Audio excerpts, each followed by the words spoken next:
성경 357쪽에 있습니다.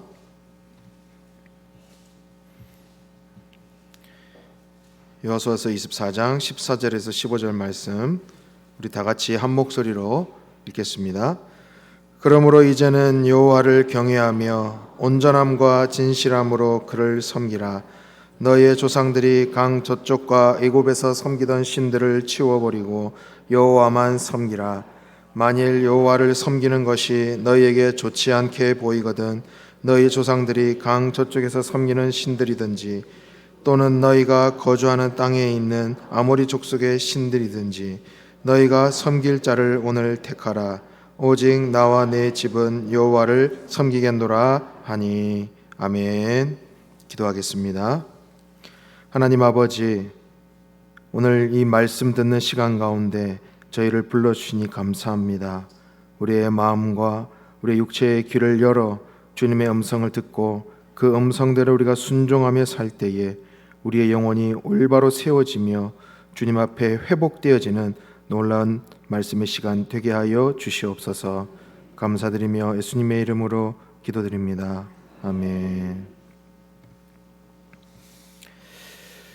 오늘 본문 이 여호수아 24장은 여호수아서의 마지막 장이기도 하면서 대제사장 엘르아살과 그리고 민족의 지도자 여호수아의 죽음으로 그 끝맺음을 하고 있는 말씀입니다.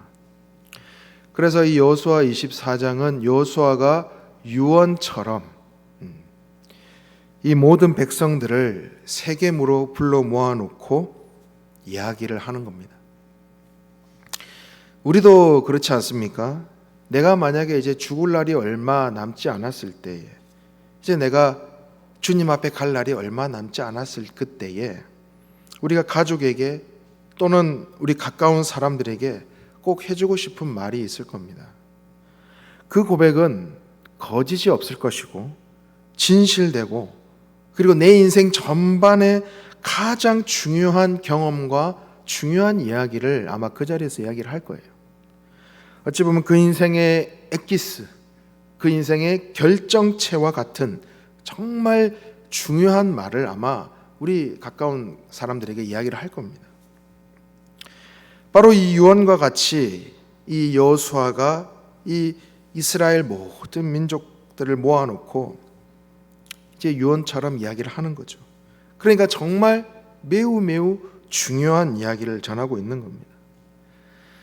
근데 먼저 이 여호수아는 백성들에게 민족의 역사를 회고합니다. 하나님께서 우리 이스라엘 민족들을 얼마나 사랑하셨고 또 그 놀라운 은혜로 우리가 이 자리까지 올 수 있었음을 이야기를 하는 거죠.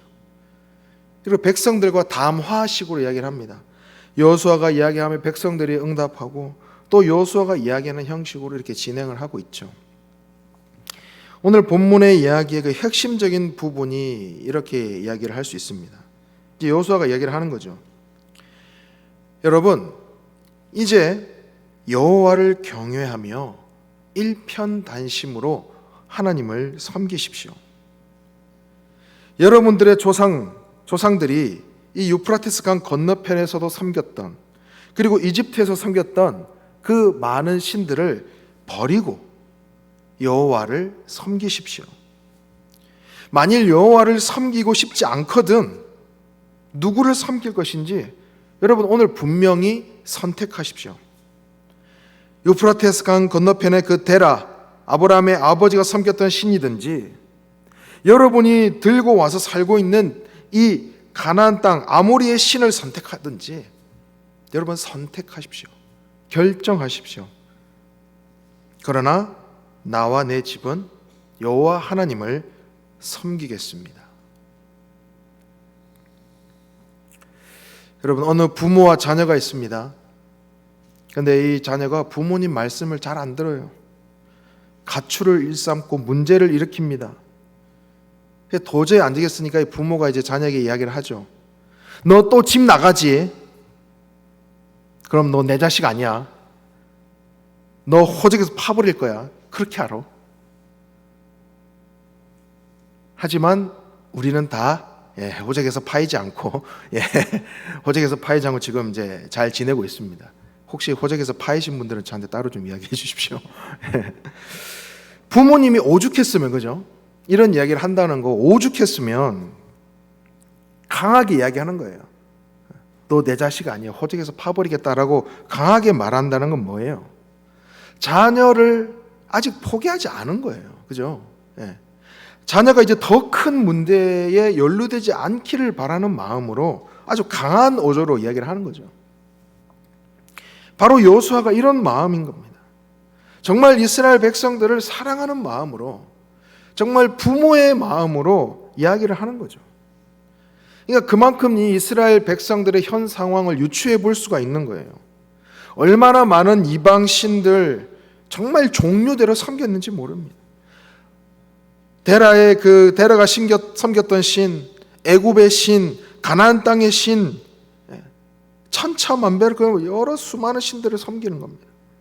아주 다양하게 이방 그 우상 신들을 섬기고 있었어요.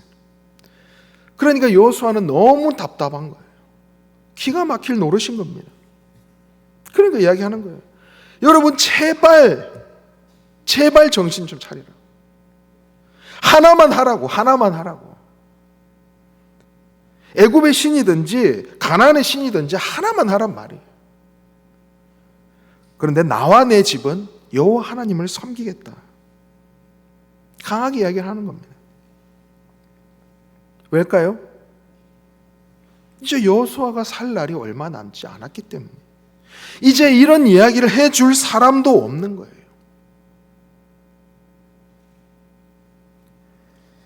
그런데 안타깝게도 여호수아가 이제 죽고 그를 아는 세대가 이제 다 끝날 때 350년간의 암울한 사사 시대가 시작되는 거예요.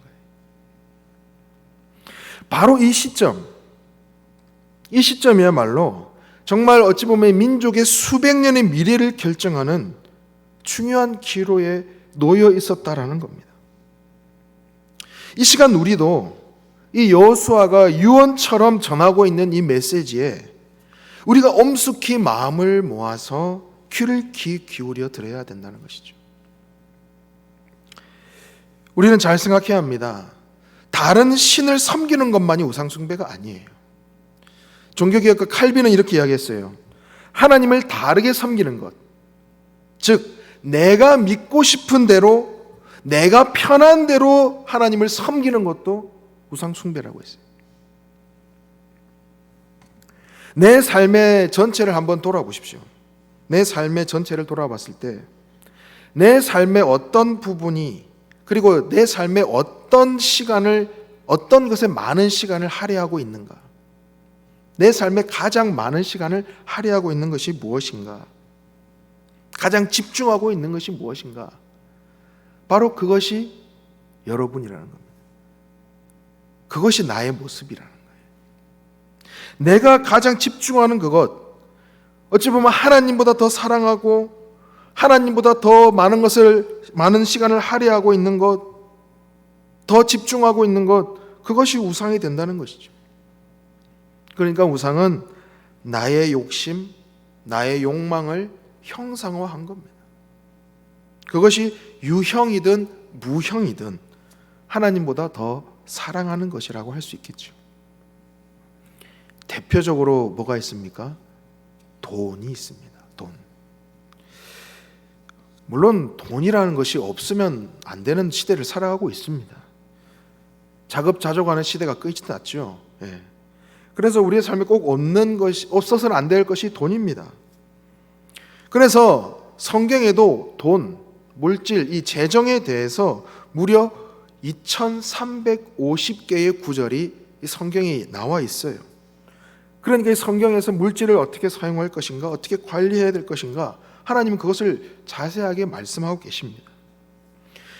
그런데 그것을 잘 모르고 또는 내가 원하는 대로 돈을 사용하고 돈을 벌고 있다면, 우리를 돈이 지배하고 있다면, 또는 돈이면 다 된다라는 생각으로 사로잡히게 된다면 바로 돈이 우리에게 우상이 되는 것입니다.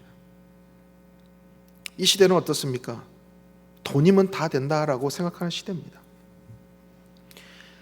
하나님 앞에서 돈은 최소한의 도구로서 존재할 수단이 되어야 되는데 이 수단이 되어야 될 것이 오히려 목적이 되고 있다는 겁니다. 그래서 TV, 드라마, 영화에서 보면 돈이 들어가지 않으면 이야기가 안 돼요. 그죠? 스토리 진행이 안 됩니다. 정말 어찌 보면 이 돈으로 망하고 돈으로 흥하는 그 사람들의 어떤 그런 모습, 수단과 방법을 가리지 않는 그런 모습들. 근데 현실은요, 영화, 드라마보다 더하죠. 더 처참하기도 합니다. 그러니까 복음이 없이 돈이 쓰이게 되면 돈을 숭배하고 돈을 목적으로 쫓고 돈이라면 수단과 방법을 가리지 않고 취하려고 하는 그런 삶을 살게 되죠. 결국에는 그 결말은 좋지 않은 결말을 낳게 됩니다. 디모데전서 6장 10절 말씀을 같이 한번 읽어보겠습니다.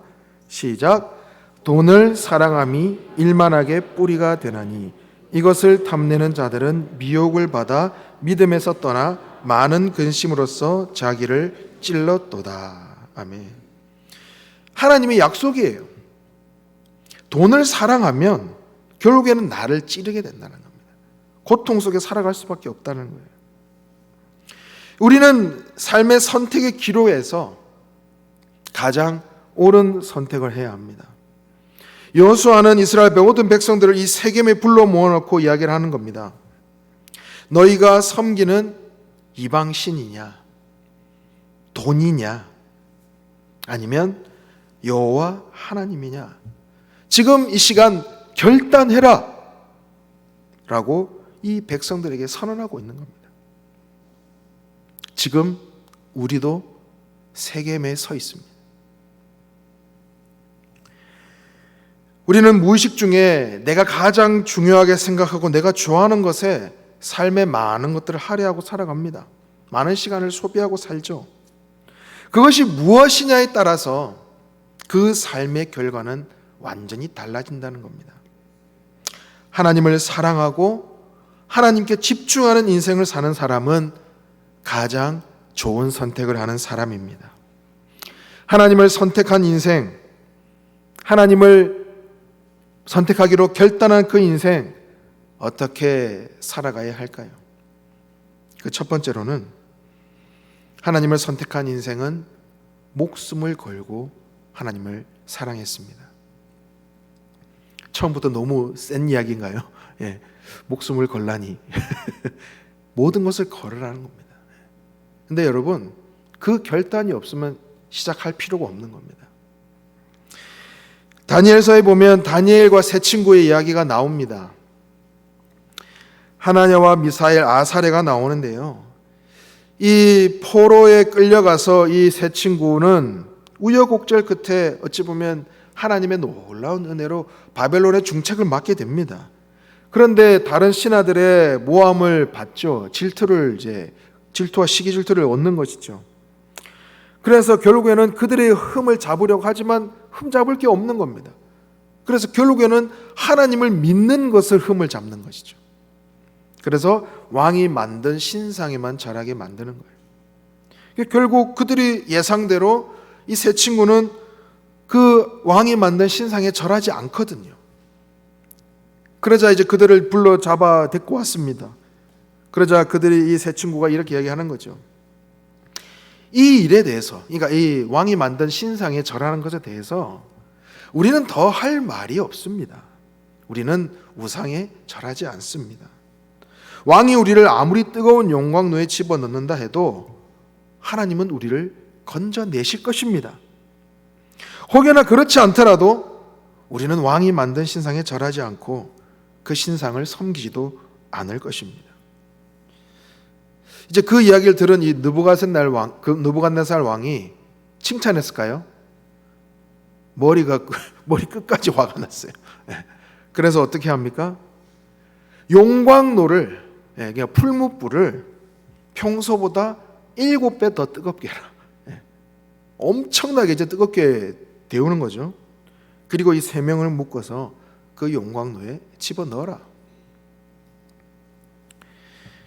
얼마나 뜨거웠던지 여러분 잘 아시겠지만 이 세 친구를 붙들어서 집어넣으려고 데려갔던 그 사람이 타 죽었어요. 얼마나 뜨거웠던지. 그러니까 가까이 가기도 전에 그 사람이 이제 타 죽은 겁니다. 얼마나 뜨거웠던지. 결과가 어떻게 됩니까? 바로 하나님께서 보내신 천사가 그 세 명의 친구들과 함께 그 풀무불 속에 함께하여서 그들을 보호하였습니다. 그래서 성경은 이야기를 하죠. 그들이 이제 그 풀무불에서 나왔을 때 털끝 하나, 옷깃 하나, 심지어 탄 냄새조차 없었다. 그러니까 온전히 하나님께서 그 천사를 보내셔서 그들을 완전히 지켜 보호해 주셨다는 겁니다. 그제서야 저는 참 이 부분이 놀라운데요. 그제서야 느부갓네살 왕이 이런 고백을 합니다. 느부갓네살이 이렇게 이야기합니다. 사드락과 메삭과 아벳느고의 이 세 친구의 하나님을 찬송할지로다.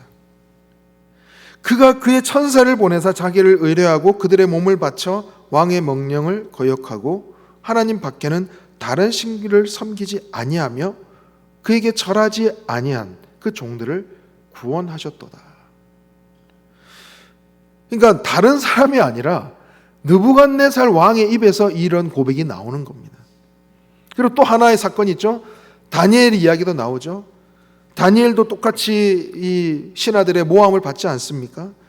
그래서 왕 외에 하나님을 섬겼다라는 그 이유로 사자굴에 집어넣습니다.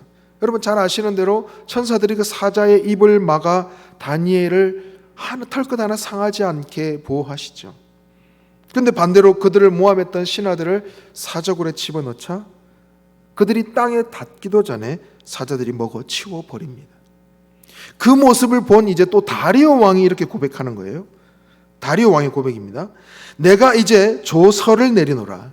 내 나라 관할 안에 있는 사람들은 다 다니엘의 하나님 앞에서 떨며 두려워할지니 그는 살아계시는 하나님이시오 영원히 변하지 않으시리시며 그의 나라는 멸망하지도 아니할 것이요 그의 권세는 무궁할 것이며 그는 구원도 하시며 건져내기도 하시며 하늘에서든지 땅에서든지 이적과 기사를 행하시는 이로써 다니엘을 구원하여 사자의 입에서 벗어나게 하셨음이라. 다른 사람의 고백이 아니라 이방 왕의 고백이에요.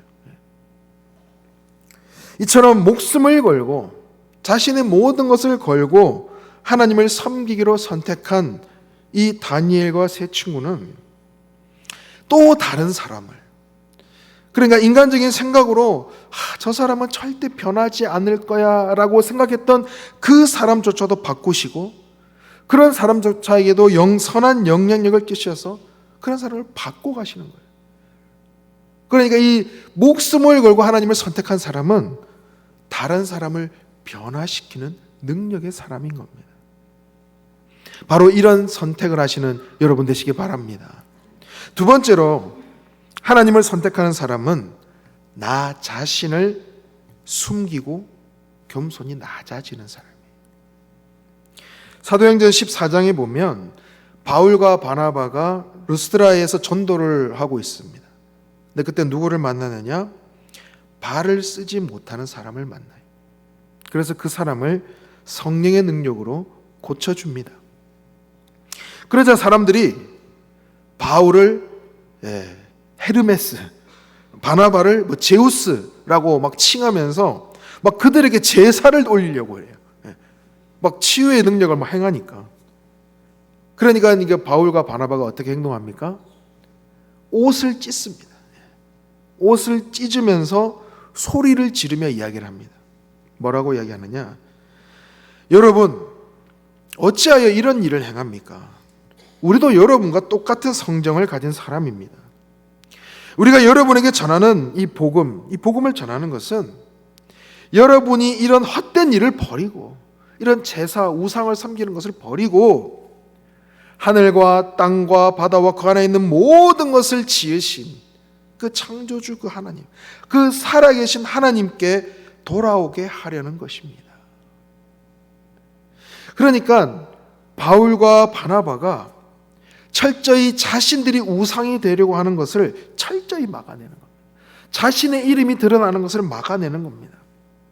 바로 하나님을 선택하는 삶은 나 자신이 드러나는 것이 아니라 하나님이 드러나는 것, 하나님만이 드러나기를 원하는 삶, 바로 그런 삶인 것입니다. 그리고 마지막으로 하나님을 선택하는 사람은 신앙의 대물림을 잘하는 사람이 되어야 합니다.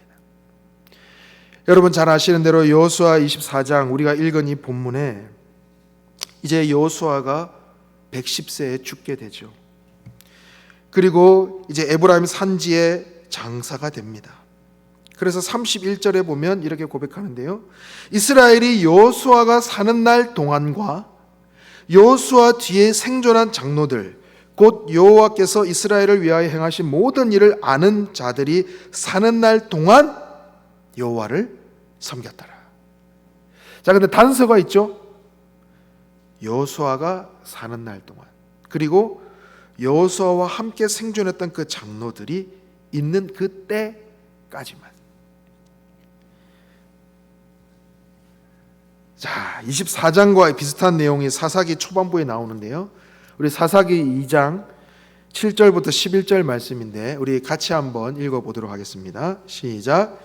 백성이 여호수아가 사는 날 동안과 여호수아가 뒤에 생존한 장로들 곧 여호와께서 이스라엘을 위하여 행하신 모든 큰 일을 본 자들이 사는 날 동안에 여호와를 섬겼더라. 여호와의 종 눈의 아들 여호수아가 110세에 죽음에 무리가 그의 기업의 경내 에브라임 산지 가스산 북쪽 딥낫 헤레스에 장사하였고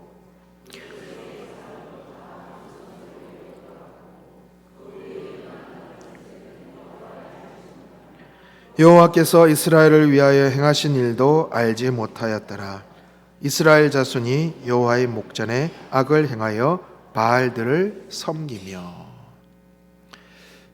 너무나 안타깝지 않습니까?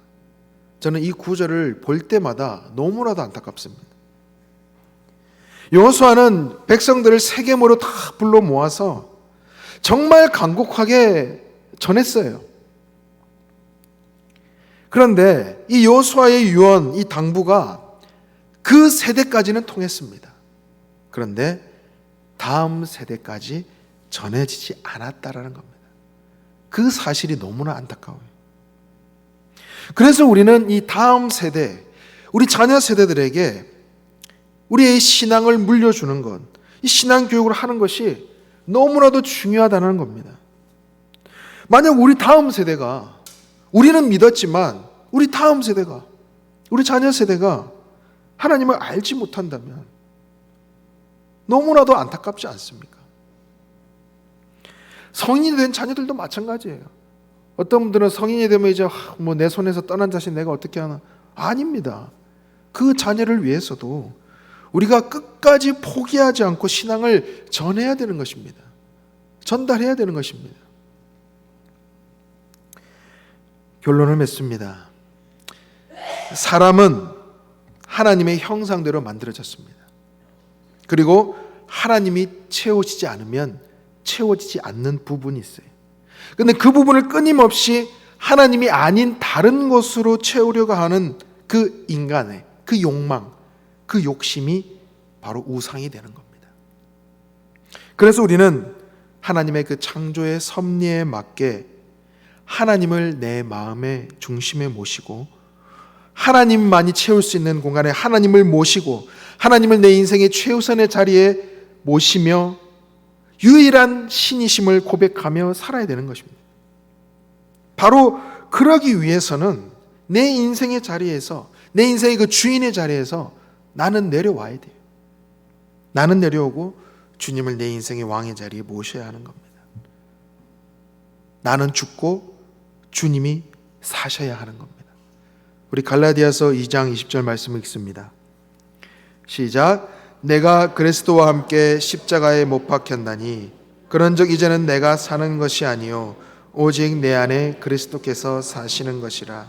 이제 내가 육체 가운데 사는 것은 나를 사랑하사 나를 위하여 자기 자신을 버리신 하나님의 아들을 믿는 믿음 안에서 사는 것이라. 아멘. 우리 인생의 수많은 선택의 기로에 놓일 그 순간이 찾아올 것입니다. 그때 어느 편에 설 것인가? 무엇을 선택할 것인가? 우리는 지금 세겜에 서 있습니다. 여호수아는 오늘 이 시간 이스라엘 백성이 아닌 우리에게 묻고 있습니다. 누구를 섬길 것인가? 섬길 자를 택하라고 묻고 있습니다. 우리 모두는 하나님이라는 가장 좋은 편에 서고 좋은 쪽을 선택하시기를 간절히 소원합니다. 기도하겠습니다. 하나님 아버지, 하나님의 놀랍고 크신 사랑과 은혜에 감사드립니다. 그 사랑을 생각할 때 몸둘 바를 모를 그 은혜를 입었건만 우리는 종종 주님보다 나의 욕심보다 욕망을 선택하며 살아왔음을 고백합니다. 용서하여 주시옵소서. 이제는 목숨이 걸려 있더라도 주님만을 선택하며 나 자신은 숨기고 주님만이 드러나길 원하며 주님을 내 인생의 주인으로 모시는 그 믿음, 그 신앙을 우리 다음 세대에게 잘 전수하도록 애쓰는 삶이 되게 하여 주옵소서. 그런 인생을 통해 하나님의 나라를 이루시고 놀라운 계획 속에 동참하며 쓰임받게 하여 주시옵소서. 하나님의 일하심을 우리 두 눈으로 바라보며 영광 돌려드리게 하여 주시옵소서. 예수님의 이름으로 기도드립니다. 아멘.